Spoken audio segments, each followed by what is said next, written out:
Praise the Lord, hallelujah. परमेश्वर की तारीफ हो। फिर एक बार आपका वचन के मन्ना के लिए स्वागत हो। और हम पढ़ते हैं दानियल नबी की किताब, इसका 3रा अध्याय और 15वीं आयत को मैं पढ़ूंगी और आज का प्रकाशन आपके साथ हम बात करेंगे। दानियल 3:15 इस प्रकार लिखा है, यदि तुम अभी तैयार हो कि जब नरसिंगे, बांसुरी, वीणा, सारंगी, सितार, शहनाई आदि सब प्रकार के बाजों का शब्द सुनो और उसी क्षण गिरकर मेरी बनाई हुई मूरत को दंडवत करो तो बचोगे, और यदि तुम दंडवत ना करो तो इसी घड़ी धधकते हुए भट्टे के बीच में डाले जाओगे। फिर ऐसा कौन सा देवता है जो तुमको मेरे हाथ से छुड़ा सके? एक चैलेंज है यहाँ पर। और 3 लोग हैं, शद्रक, मेशक और अबेदनगो। परमेश्वर अपने वचन के पढ़े सुने जाने पर हमको आशीष दे। और आज परमेश्वर आप हमें निर्णय लेने के बारे में और आपके लेवल्स चेंज करने के बारे में, एक बदलाव जब आता है, जब आप निर्णय लेते हैं, आपकी उन्नति होती है। इस विषय पर हम फिर एक बार पार्ट 2 में बात करेंगे। पहले वीडियो में मैंने आपको उड़ाऊ पुत्र के बारे में समझाया था कि निर्णय लेना कितना उसके लिए लाभकारी हुआ।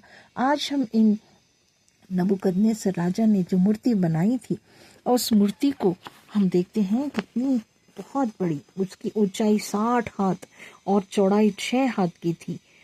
और ऐसे दूसरे प्रांत में उसने उसको खड़ा किया और उसने एक ऑर्डर दिया गया कि जब सारंगी, वीणा, बांसुरी सब वाद्य बजाए जाएंगे तो सभी लोगों को, चाहे भिन्न जाति के हो, कोई भी क्यों ना हो, इवन वहाँ के गवर्नर्स, न्यायियों, खजांची, सबको उसने बुलाया। और राजा ने कहा कि इस मूर्ति को जब ये वाद्य बजाए जाएंगे, मधुर संगीत होगा, उस समय सब लोग इस मूर्ति को, मेरी बनाई हुई मूर्ति को क्या करेंगे? दंडवत करेंगे। अब हम देखते हैं कि शद्रक, मेशक, अबेदनगो ये भी राजा की सर्विस में थे। हम कह सकते सरकारी जॉब में, राजा के मंत्री लोगों में शामिल थे और राजा उनको अच्छा मानता था, बुद्धिमान पुरुष थे। और इन्होंने कहा कि जब वो बनाए क्या, इसने दूसरा मौका दिया गया। जब उनकी बात कही गई कि जब फिर से जब दोबारा बजाया जाएगा आपको दंडवत करना है, और इन्होंने निर्णय लिया कि हम दंडवत नहीं करेंगे, क्योंकि ये जीवित परमेश्वर को मानने वाले, परमेश्वर को, जिंदा खुदा को मानने वाले लोग हैं। और जैसे कि 10 कमांडमेंट्स में हम देखते हैं, उसमें आज्ञा क्या है? मेरे सामने तुझे कोई और देवता ना हो, ना कोई तो उसकी सीरत या मूरत को बनाना, ना उससे दंडवत करना। यह आज्ञा उनको मालूम थी मूसा की, और उन्होंने उसकी आज्ञा के अनुसार किया कि नहीं, तीनों ने ठान लिया कि हम नहीं दंडवत करेंगे। और हम देखते हैं कि ये इन्होंने वाद्य करने के बाद भी ठान लिया कि हम इस मूर्ति को क्या है, सिजदा नहीं करेंगे। देखा जाए तो इस बटो सारे लोगों को जब उन्होंने बुलाया, अपने कर्मचारियों को, ये भी शामिल थे, तो it was a part of a job. एक एक उनके काम का एक हिस्सा था कि उनको दंडवत करना चाहिए था। लेकिन इन्होंने वचन को अपने डिसीजन में वो स्ट्रांग रहे, है ना। एक कहावत है ना, जान जाए पर बचन ना जाए। इस तरह से बिल्कुल अड़े रहे, खड़े रहे, और उन्होंने मुंह से कुछ बात तो नहीं कही, लेकिन वो अपने निर्णय पे बने रहे, वो नहीं झुके। और हम देखते हैं कि जब हम परमेश्वर के लिए कोई निर्णय लेते हैं तो शैतान हमारी बात को परखता है। देखा गया क्या हुआ वहां पर? जो भट्टा था, जहां पर डालना था, लिखा है उसको 7 गुना आग को और धधकाया गया और भड़काया गया, ताकि और तेज आंच हो जाए। और बोला गया कि उनको अब इसमें डाल दो। देखिए, इस परखने की घड़ी, फिर एक बार चांस दिया उनको कि अब इतना आग भट्टा 7 गुना बढ़ने के बाद भी क्या पता ये डर के मारे दंडवत करेंगे नहीं। लेकिन वो खड़े रहे, अड़े रहे अपने निर्णय पर। मेरे परमेश्वर, आप मेरे लोगों, प्रिय लोगों, परमेश्वर के लोगों, परमेश्वर जब आप निर्णय लेते हैं तो आप बड़ी आशीषों की भागी हो जाते हैं। आपको चाहिए कि हमें परमेश्वर के लिए फैसला लेना आना चाहिए। शैतान नहीं चाहते कि आपको बड़ी आशीषें मिले। वो आपकी आशीषों को क्या करता है? चुराने के लिए, घात करने के लिए, नष्ट करने के लिए आता है। लेकिन परमेश्वर आया कि आप वो जीवन पाए, बहुतायत का जीवन पाए। यही फर्क है। और शैतान ने उनको और आग भटकाने के लिए उनको इंगित किया, लेकिन उन्होंने, राजा भी उनके ऑर्डर दिया कि और भट्टे को भड़काओ। जब इन लोगों को ऑर्डर दिया कि अब इनको पकड़कर उस भट्टे में डाल दिया जाए, उनके हाथ बांधो ताकि ये छुड़ा ना सके, डालो। और अगर आप ध्यान से उस अध्याय को पढ़ते तो पता चला जो डालने वाले थे वही जल के मर गए, लेकिन ये गिर गए उस आग में। और क्या देखता है, राजा घबरा गया। जब गौर को उसको देखता है तो उसमें क्या पता चलता है उसको, हमने तो 3 लोगों को डाला था, लेकिन 4 लोग खुले हुए उसमें घूम रहे हैं और उनका कुछ भी बाल बाका नहीं हो रहा है। ये क्या बात है? राजा बिल्कुल घबरा जाता है, अचंभित हो जाता है, खड़ा होता है और क्या देखता है कि 3 डाले थे, 4 दिखाई देते हैं और चौथे पुरुष का मुख क्या है, परमेश्वर के पुत्र के समान दिखता है। और वो जब बाहर निकालेंगे उनका एक बाल भी नहीं जला था, लेकिन उनके जुराबों में भी कोई ऐसी जली की गंध भी नहीं आ रही थी। देखिए, परमेश्वर की सुरक्षा मिली सबसे पहली बात उनको। और जो राजा ऑर्डर दे रहा था अपना घमंड कर, वो डर गया। जो लोग उसके लिए प्लान करके आए थे, डालने की कोशिश की, वो जल के मरे। देखिए कैसी परमेश्वर का प्रोटेक्शन आपको मिलता है कि उनका एक बाल भी नहीं जला। अब हम इसकी 30वीं आयत को हम एक बार देखेंगे। दानियल 3:30 आयत। तब राजा ने बेबीलोन के प्रांत में शद्रक, मेशक, अबेदनगो का पद और ऊंचा किया। ये है आशीष। देखिए, उन्होंने एक निर्णय किया, हम जीवते परमेश्वर के अलावा हम किसी को दंडवत कर ही नहीं सकते।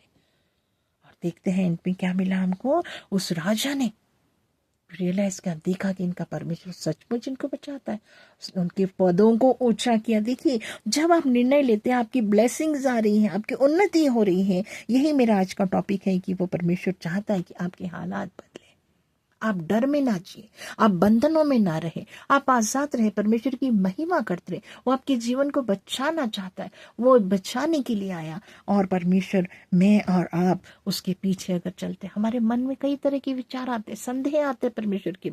और लिखा है वचन में भी कि मूर्ख ने अपने मन में कहा कि परमेश्वर है ही नहीं। लेकिन ये मन क्या है, सबसे अधिक धोखा देने वाला। निर्णय को डावाडोल भी कर सकते हैं, लेकिन हमें इस मन को परमेश्वर को दे देना चाहिए। मन का स्वामी परमेश्वर को बना देना चाहिए। अगर कोई ऐसा व्यक्ति है, सपोज हम 2 कंपेरेटिव आपको बताती हूँ कि कैसे विचार होते हैं। एक व्यक्ति कहता है मैं तो बीमार हूँ, मैं आज चर्च नहीं जाऊंगा। और एक व्यक्ति, वो भी विश्वासी है, उसको कहता है मैं आज बीमार तो हूँ, मैं कमजोरी लग रही है मुझे, लेकिन मैं सारी शक्ति से परमेश्वर से प्रेम करता हूँ, मैं जाऊंगा चर्च। मैं जब ये बीमार लग रहा है मुझे घर में, मैं चर्च जाऊंगा और मैं वहां जा करके मैं जरूर चंगा होकर के घर आऊंगा। ये विश्वास देखिए। वो जब बंदा है जिसने कहा कि मैं चर्च जाऊंगा और चंगा करेगा प्रभु मुझे, वो अगर सीढ़ियों पे पहुंचता भी नहीं, चर्च के अंदर भी नहीं जाता, परमेश्वर की चंगाई उसको छूती है और वो चंगा हो जाता है। ये है विश्वास, ये है मन में आपने ठान लेना है। निर्णय आपके हाथ में है कि हमारी सोच में फर्क नहीं आना चाहिए। हमें जब परमेश्वर के सामने जब हम आते हैं, जब हम डिसीजंस लेते हैं, तो परमेश्वर हमारे स्तरों को बता। देखिए, वो छोटे अधिकारी रहे होंगे और पर लिखा है कि राजा ने उनके पदों को बढ़ाया। 30 आयत को आप पढ़ के जानिए मेरे प्रियो। परमेश्वर आपसे बहुत प्यार करता है, इसलिए वचन, ये वीडियो शायद आपके पीछे आई है और आपको आज निर्णय लेना है कि मैं साल भर में एक बार ये पूरी बाइबल पढ़ने की कोशिश करूंगा। रोज 4 अध्याय पढ़ूंगा और कोशिश करूंगा कि मैं ये वचन परमेश्वर का पढ़ूंगा, प्रार्थना में समय बिताऊंगा। हर दिन मैं परमेश्वर के संगति में बैठने की कोशिश करूंगा। अपना कमरा होगा जहां मैं अपना क्वाइट टाइम बिताऊंगा। ये आपके निर्णय होने चाहिए। सप्ताह में एक बार उपवास करूंगा। और जो परमेश्वर आपके इस निर्णय के बाद देखिएगा, जरूर आपके साथ उड़ाव पुत्र के साथ हुआ, उसका सारा रिस्टोरेशन हुआ, उसको सारा अधिकार पुत्र का संतान होने का और सारी बातें उसको मिली, आदर मिला। और यहाँ पर शद्रक, मेशक, अबेदनगो के महान निर्णय उन्होंने लिया और देखते हैं कि उनके पदों को ऊंचा किया गया।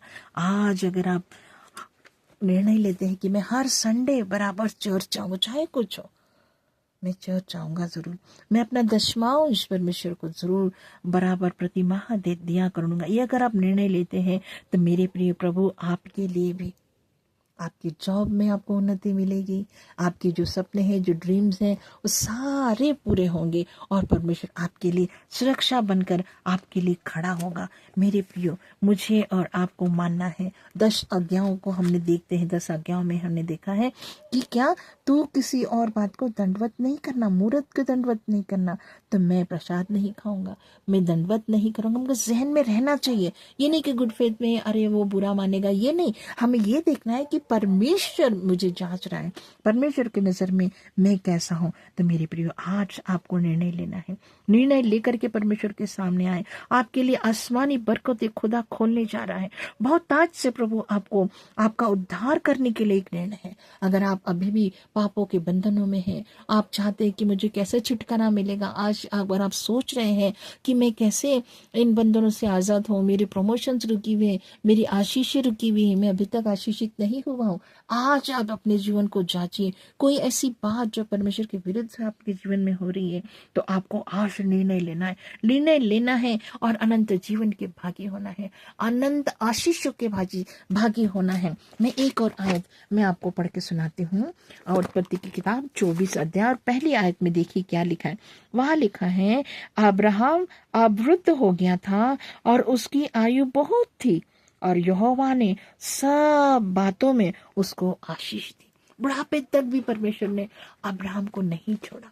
हम देखते वो परखा गया, इंतजार करता रहा, लेकिन परमेश्वर का वचन हमें यह बताता है कि परमेश्वर ने सब प्रकार की आशीष दी, जो उसने चाहा वो परमेश्वर ने उसको दिया। अगर हम पढ़ते हैं नीति भजन संहिता, बहुत सी ऐसी आयत मैं आपको बता सकती हूँ जिससे आपका विश्वास बढ़े और परमेश्वर के लिए आप निर्णय लेने वाले हो सके। भजन 37 और वर्ष आयत 4 में लिखा है, यहोवा को अपने सुख का मूल जान और वह तेरे मनोरथों को पूरा करेगा। जब हम मानते हैं कि हाँ, आज मैं जो कुछ भी हूँ ये केवल परमेश्वर के अनुग्रह से हो, तो परमेश्वर मेरी और आपकी आशीषों में और बढ़ाएगा। आपकी हर बात को प्रभु सुनकर आपको सुपर ब्लेस्ड करेगा। यस, आमीन। मेरे साथ आमीन जरूर कहिए। विश्वास कीजिए कि परमेश्वर आपको आज आशीष देना चाहता है, लेकिन वो आशीष आपके हाथ में है कि आप हर बुराई से दूर रहने का, पवित्रताई में चलने के लिए। मैं कोई भी ऐसे नशा का नहीं करूंगा, मेरे पास परमेश्वर के ही भजन का, वचन का नशा होगा। तो मैं आज निर्णय लेता हूँ कि मेरे जीवन में हर दिन मैं प्रभु को प्रथम स्थान दूंगा, अपने बच्चों को भी सिखाऊंगा, अपना जीवन पवित्रताई में चलाऊंगा और मैं परमेश्वर के आदर को, उसका आदर उसको दूंगा, उसके लिए गीत गाऊंगा, उसके लिए वचन पढ़ूंगा, उसके लिए उपवास रखूंगा और परमेश्वर का नाम सबसे पहले जीवन में प्रथम स्थान में रहेगा। मेरे प्रियो, परमेश्वर आज भी आपके जीवन में बदलाव लाने के लिए तैयार है। अगर आपका उद्धार नहीं हुआ, आज तक आपने प्रभु यीशु मसीह को अपना उद्धारकर्ता ग्रहण नहीं किया, आज आपके लिए मौका है। आप मूर्ति पूजक है, हो सकता है आप नहीं जानते, जाने अनजाना जैसे पूर्वज करते हैं, रूढ़ीवादी में करते हैं, लेकिन आज आप सच्चे परमेश्वर को जान गए कि वो कैसे लोगों को बचाता है। उसने अपने प्राण को दिया, लहू बहाया कि हमारे पापों की क्षमा हो जाए। उसके बाद हमें कुछ करने की आवश्यकता नहीं, हमें केवल और केवल परमेश्वर पे ईमान लाना है कि हाँ प्रभु, आप मेरे लिए आए, मेरे लिए लहू बहाया, मेरे लिए मारे गए, गाड़े गए और तीसरे दिन जिंदा हो गए कि मैं अनंत जीवन को पाऊं। ये है मेरे और आपके लिए स्वर्ग का दरवाजा खुलने वाला, क्योंकि परमेश्वर यीशु मसीह ने कहा, मार्ग, सत्य और जीवन मैं ही हूँ। यीशु के पीछे जब हम चलते हैं, निर्णय लेते हैं, तो उसको सच्चा खुदा मानते हैं, तो प्रभु आज ही से आपके जीवन को बदलने जा रहा है। सुरो कहरा लाबा राबा लाबा शिखेरे भी लाबांदा खंदा मारा नमाज शिखेरे भी रूहारा लारा रोको लोबो शिखेरे भी सहाबा लोको दबो। परमेश्वर आपको आशीष देना चाहता है। यस, आप दर्शन देखेंगे, नबूवत करेंगे, आत्मा में चलेंगे, वरदानों को पाएंगे। परमेश्वर के लिए आप स्तुति गीत गाएंगे। परमेश्वर आपको नहीं छोड़ता है। इब्रानियों 13:5 में वो कहता है, मैं तुझे कभी नहीं छोड़ूंगा, ना तुझे त्यागूंगा। मेरे बेटे, मेरी बेटी, क्या तू मेरी ओर आना चाहता है? क्या मुझ पे ईमान लाएगा? यस, परमेश्वर आपको प्यार करता है। इसलिए सुंदर वचनों से मैं आपको प्रोत्साहित करूंगी कि परमेश्वर जो कुछ आपने खोया है वो दुगनी आशीषों में आपको रिस्टोर करने जा रहा है। यस, अपने निर्णयों में बने रहें, अपने हर मार्ग में यीशु मसीह को अपना उद्धारकर्ता मानकर अपने जीवन को चलाइए, ताकि प्रभु आपको सुपर ब्लेस्ड करे। आज से परमेश्वर आपको आशीष देना चाहता है। और परमेश्वर आपको इस वचन को सुनने के द्वारा बड़ी आशीषित करे। आपके जीवनों में बहुत ताज से परमेश्वर की उपस्थिति हो, आपके हर सपने पूरे हो। परमेश्वर आपको अनेक स्वर्गीय आशीषों से आशीषित करें। आपको बहुत आयत से अपने जीवन में बहुत बुढ़ापे तक भी, और आपके हर क्षेत्र में, परिवारों में, समाज में आपका दर्जा ऊंचा करें, आपको प्रमोशन सबको मिले जाए।